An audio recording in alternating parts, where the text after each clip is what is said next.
Hukuman mati untuk koruptor, Prabowo ledakan bom kebijakan, pejabat panik.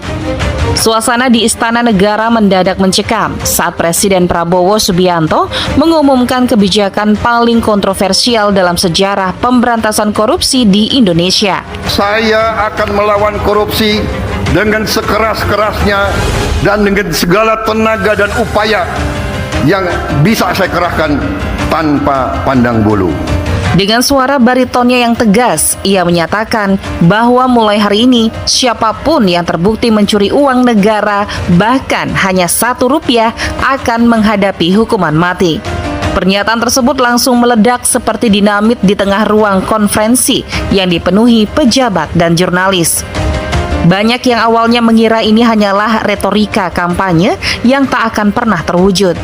Namun dalam hitungan menit, kebijakan ini resmi dituangkan dalam peraturan pemerintah pengganti Undang-Undang Perpu, memberikan kewenangan luar biasa bagi Kejaksaan Agung dan Komisi Pemberantasan Korupsi KPK untuk menindak para pelaku tanpa ampun.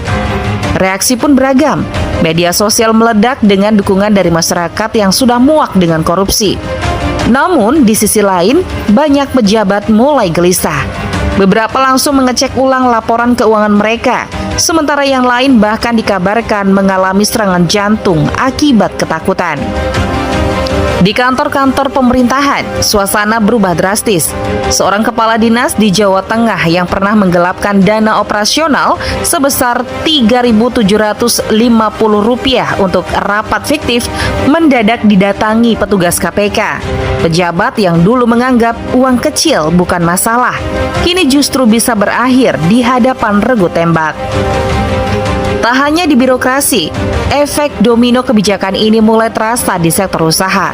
Kontraktor mengeluh karena pejabat daerah kini terlalu takut menandatangani pencairan dana proyek.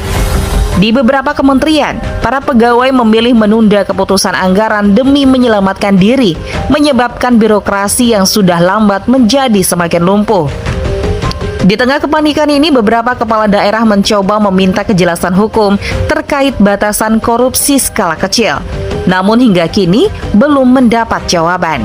Sementara itu KPK mulai kewalahan menangani ribuan laporan yang masuk, sebagian besar justru berasal dari para pejabat yang ingin menyelamatkan diri dengan menyerahkan kolega mereka sendiri.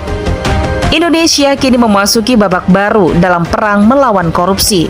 Namun, dengan kepanikan yang melumpuhkan pemerintahan dan ketakutan yang meluas di kalangan birokrat.